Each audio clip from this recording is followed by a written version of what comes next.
This episode of Keys to the Shop is brought to you by Prima Coffee.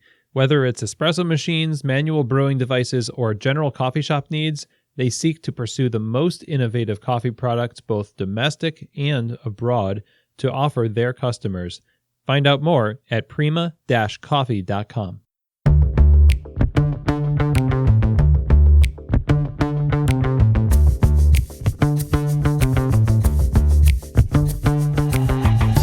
This is Keys to the Shop, episode 80, How to Change Things in the Cafe, a workflow for refinement. Well, hello everybody, and welcome to another episode of Keys to the Shop, a podcast dedicated to giving you insights, inspiration, and the tools you need to grow as a coffee service professional. My name is Chris DeFirio. I'm your host for the show, and I'm happy to have you here. Thanks for joining me today. And today we're going to be talking about change. You know, one of those things that sometimes goes well and sometimes doesn't go well. And hopefully at the end of this episode, you'll have some tools in your tool belt to help you implement change well in the cafe. So I'm looking forward to sharing that with you. Before we get started here, I want to thank our sponsors for Keys to the Shop, starting with Prima Coffee. So Prima Coffee is a specialty coffee equipment supplier, and they're based out of Louisville, Kentucky. And from the beginning of their company, they've set out to make the best coffee brewing equipment available to the general public. And their focus is on curating the best equipment for every need. That goes from grinders to espresso machines to under-counter refrigeration. You've got a lot of commercial equipment and home equipment. It doesn't matter what your need is. Prima Coffee can definitely help you with it. They also put a big emphasis on having the expertise in-house to help their customers get the right gear to fit every situation. I've known them for a long time. I can vouch for their work ethic, their service. I've just really been pleased using Prima Coffee.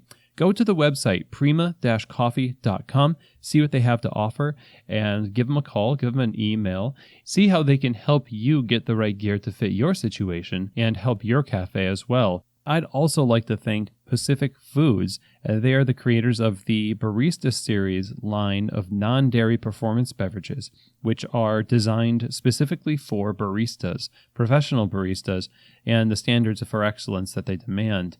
So whether it's almond milk, soy, coconut, or rice, its ability to take the heat from steaming, produce an unmatched silky texture, and keep the flavor balance focused on coffee makes it a perfect choice for your cafe menu.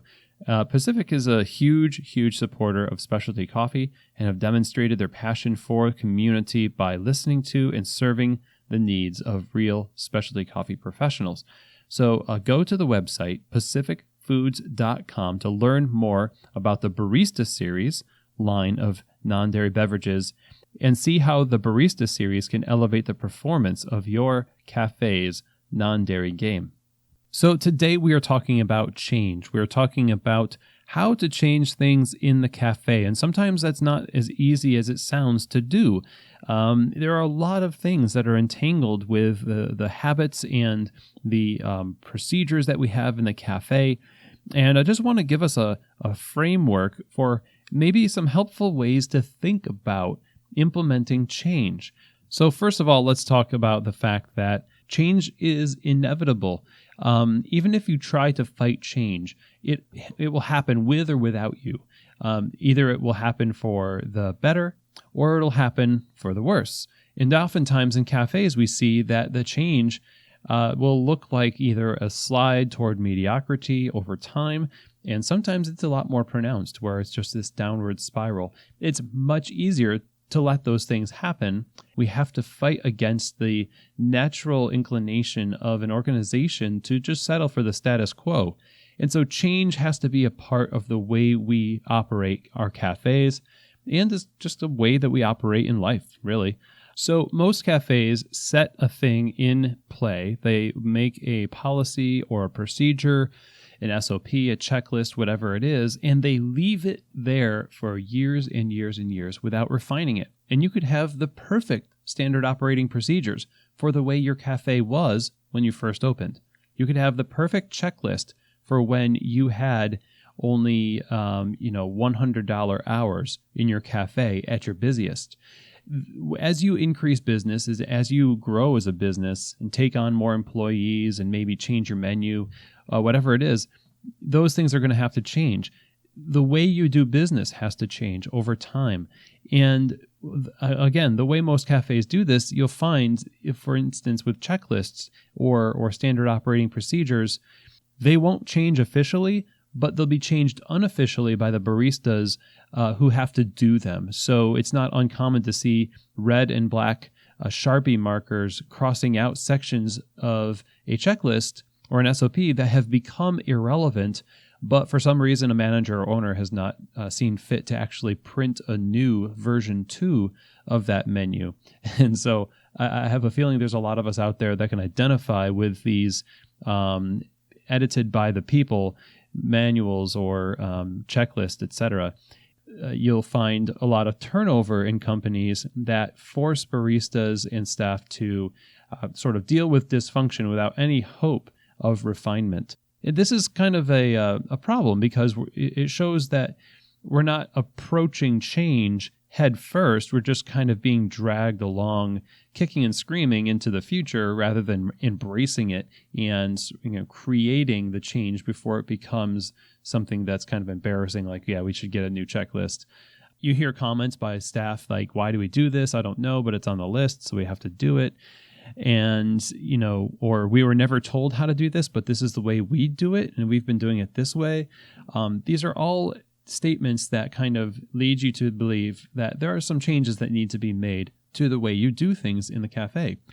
Your gut also tells you whether or not you need to change. There are things that you can see in the cafe that need to be changed, but because you're afraid of the amount of time or energy that it takes to change it, it's just left.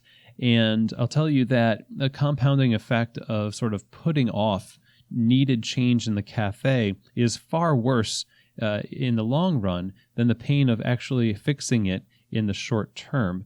Again, there's this slow creep toward mediocrity that happens where you wake up one day and the vision of your cafe or your team and the way you wanted things to be is not that way because we weren't actually pursuing the refinement process. So there's two types of change. One is the easy fixes. So that means, for instance, here's an example of an easy fix. You have a par level for how much half and half you order, but now it's cold brew season, and all of a sudden people are putting more cream in their coffee than usual. In your cafe, you know that you need to order more half and half. So the answer is adjust the par. Make the par larger, order more, and then communicate with everybody about that and make sure that it's implemented. It's a very easy change, and the reason why this is easy is because it's a small thing, and its benefits are seen immediately. And nobody's really going to question increasing the par because it doesn't really force us to learn anything that differently. So let's say it's something other than half and half. If you have to buy a different type of sponge for washing the dishes, or you switch brands of espresso machine backflush detergent, these are little changes that you can make over time. They're really necessary. They're necessary parts of your cafe's evolution, that you're on top of the details, but they're not large-scale changes with multiple steps that you need to really take conscious account of. And that's the next thing. Process change, things that are more complicated. These are the ones that we're going to address the most in this episode. But when you need to alter course and change things that have been part of the fabric of the way you do things in the cafe for a while, these are things that should be approached by management, leadership, in a very, I would say, systematic way, at least in a way that's conscientious of the impact that decisions have on people who are responsible for actually carrying out these tasks or using the tools or whatever your change happens to be. So let's talk about the steps involved in this type of change. There are 7 steps, and it's not going to take a long time to go through these, but I think every time you look at a process, let's take, for example, changing the way that you make iced beverages on the bar. This is the type of change that needs these steps because you have your whole staff involved in making these drinks. You've got customers involved because they're ordering the drinks. And the business depends on the consistency of the quality of your beverages. So this is going to help you create sort of a checklist for yourself to make sure that you're covering the bases and minimizing the friction of change. There's always going to be friction. There's always going to be maybe a little bit of dissent when something changes because you can't please everybody. But you can certainly eliminate the unnecessary friction by following these steps. So the first thing is you have to observe what's happening in the cafe.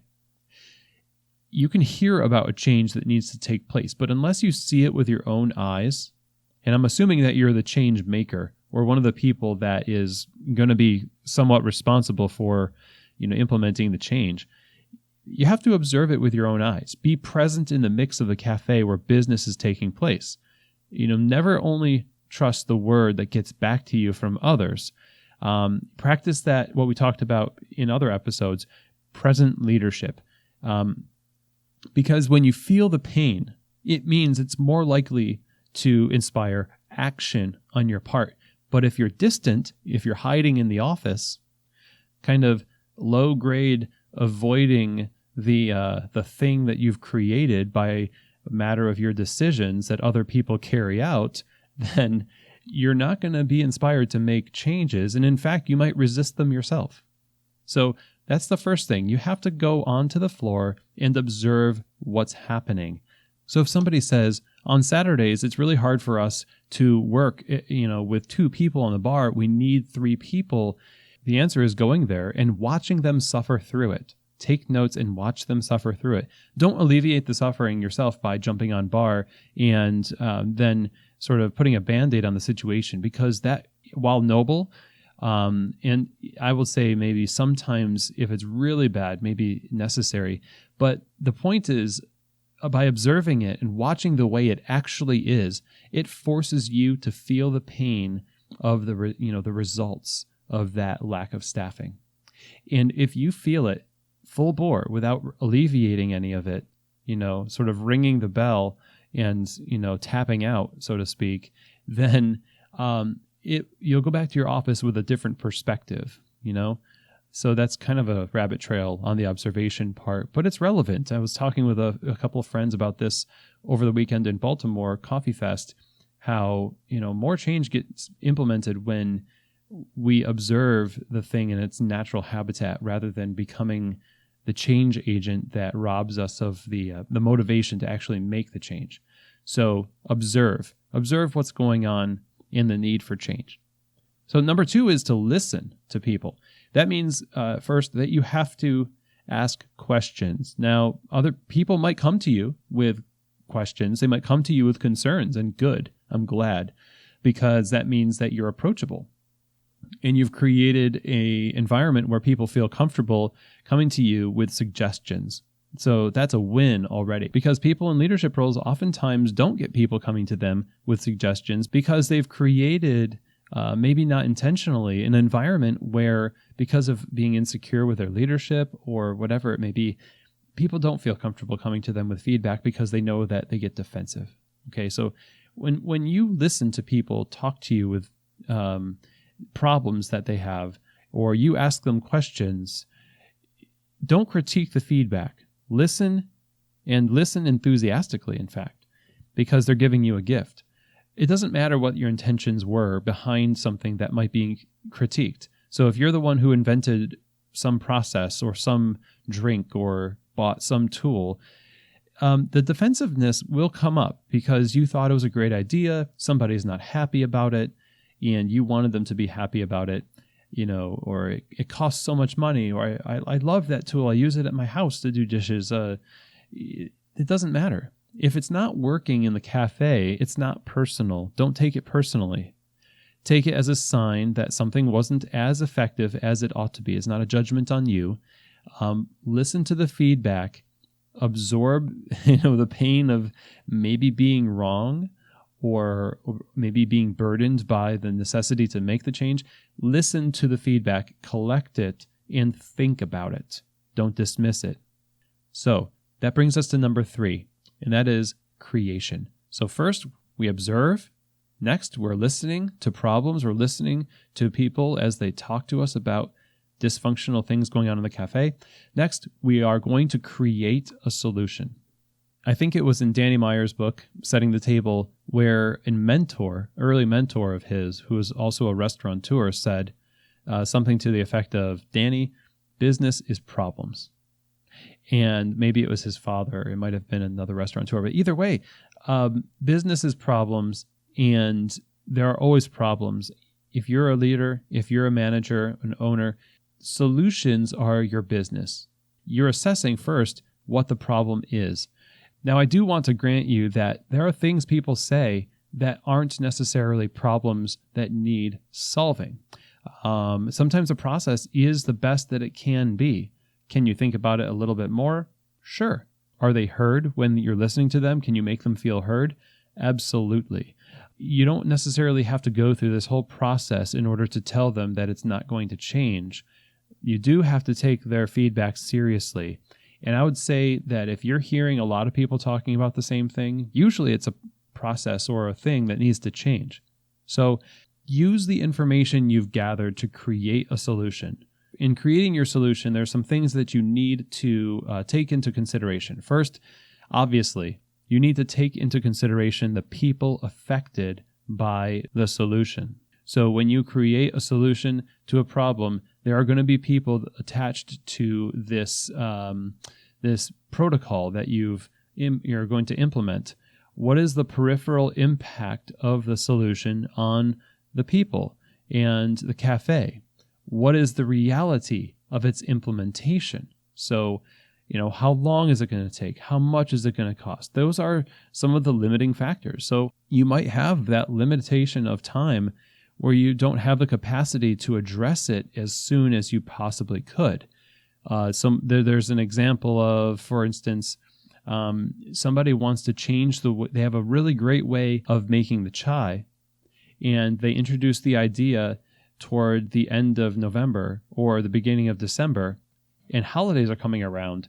That's probably a bad time to try to educate all of your staff on making something a better way, especially if people are satisfied with the way they're making it now. It's just too much change in the midst of a time where your minds are distracted, and time is a limiting factor because you have other things to do. It's not a priority.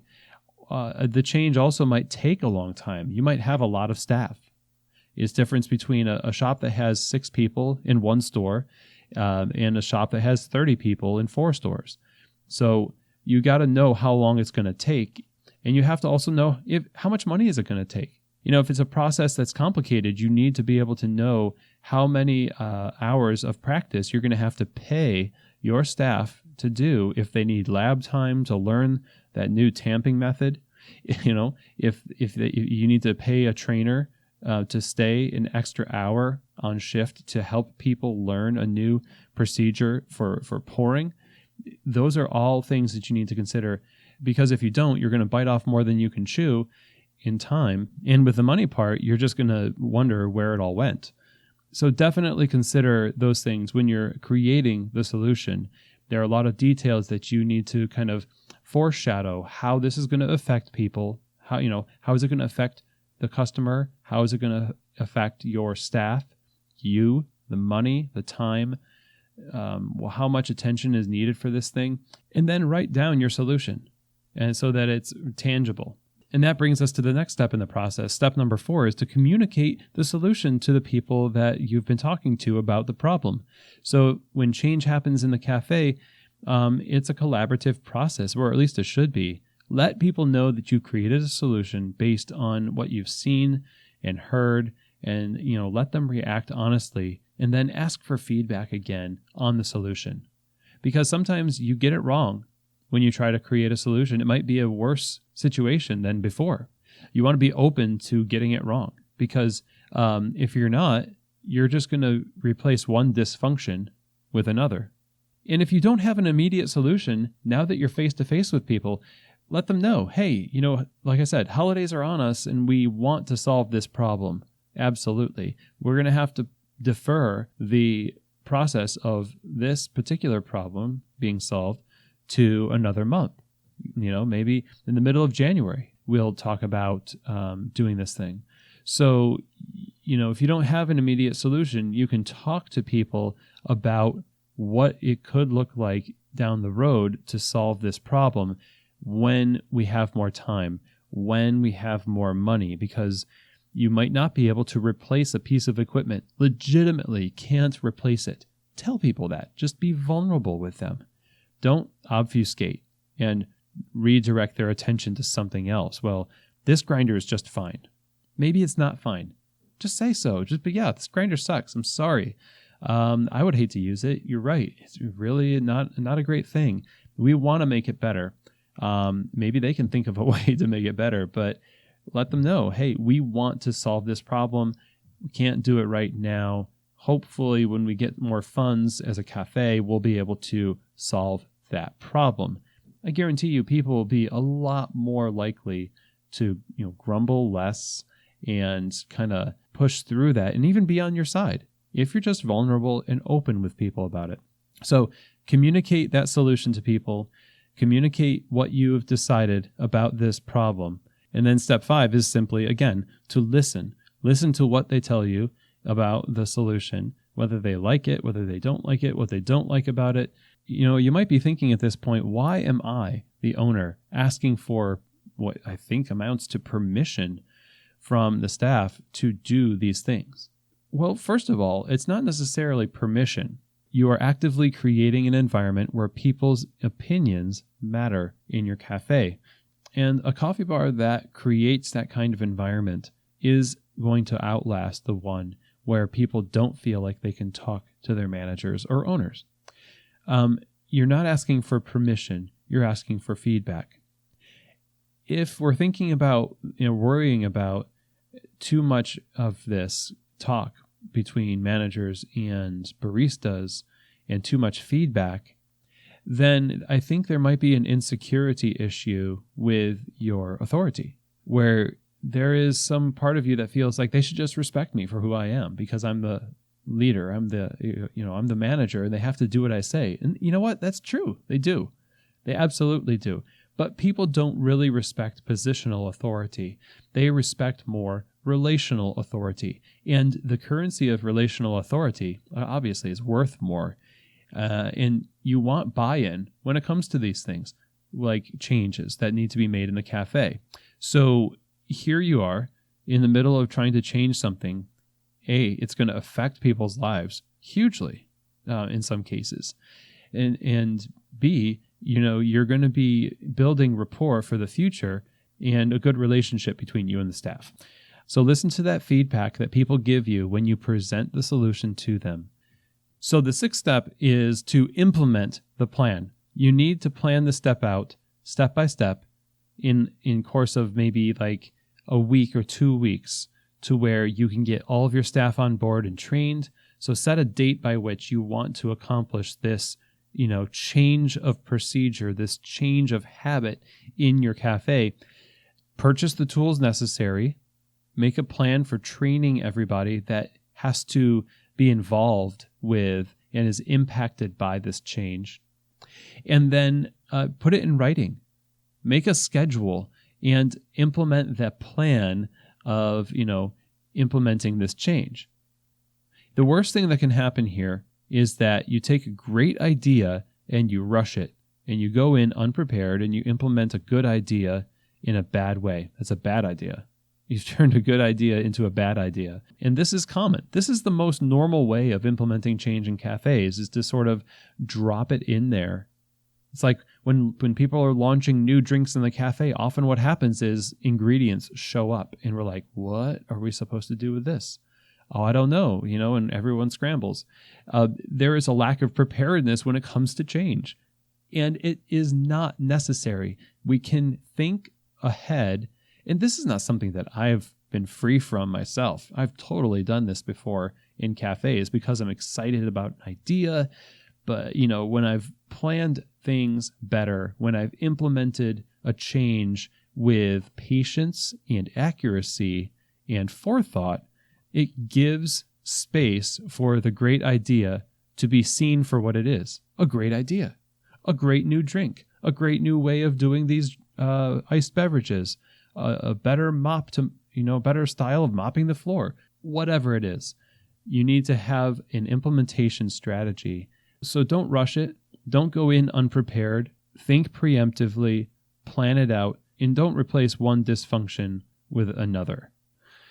And then finally, number 7, we're going to refine this process. Like we said in the beginning, change is a natural part of the life of a cafe. Who you are 5 years from now, I hope, will be somewhat different from who you are right now. Things will change, and your processes need to change as well. Now, if you've done a really great job in your processes from the beginning, those changes are probably going to be minimal.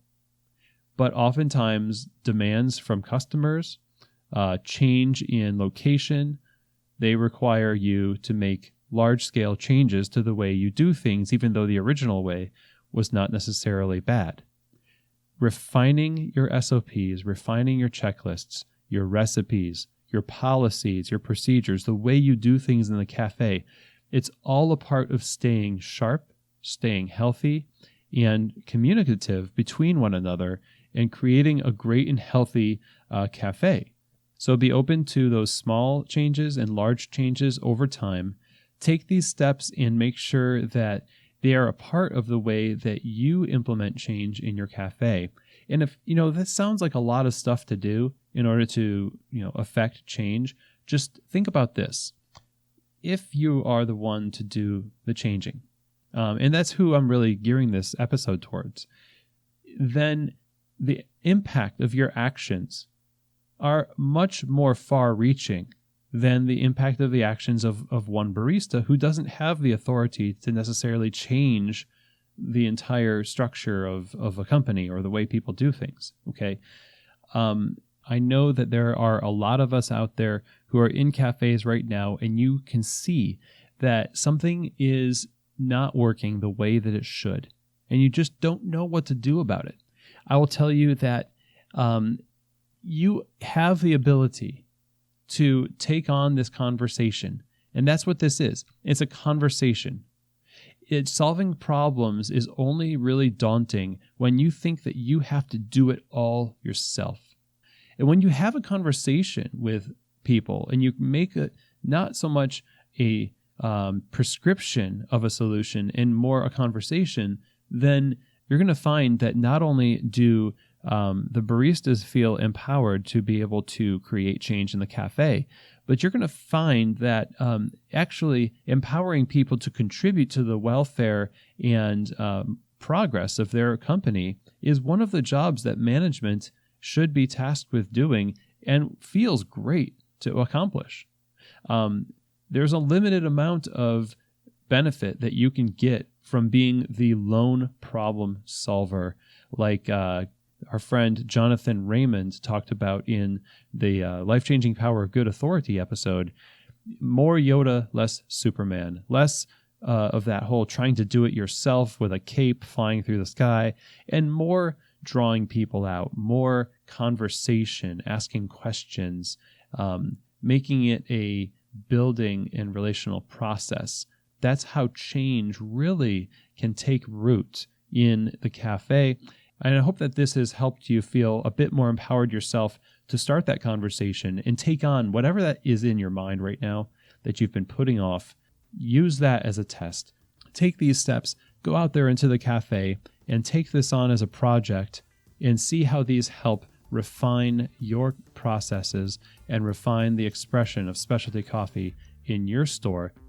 So if you want the show notes for this episode, you can go to keystotheshop.com, and when you're there, there will be a little box that pops up and you can enter your email into that. And what that does is it puts you on the list to receive the show notes from each episode into your inbox weekly, along with news about Keys to the Shop. Sometimes there's speaking engagements and other things that I want to let you know about. And then also there are links to resources, books, videos, things that are mentioned in the podcast itself that help support the idea of whatever topic we were talking about in that podcast, in that episode.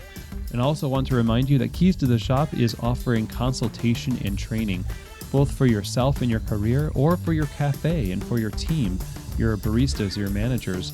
If you want to find out what it looks like for Keys to the Shop Consulting to work with you, or if you just have questions about this podcast and suggestions for future shows, feedback, just send an email to chris@keystotheshop.com. That's chris@keystotheshop.com, or you can just call me at 502-715-1465. So with that, I hope you tune in again this Friday, because we've got a special Founder Friday episode, and our guest this time on Founder Friday is the one and only David Schomer. So you don't want to miss that. Thank you again, and as always, I hope that this episode has truly given you keys to the shop.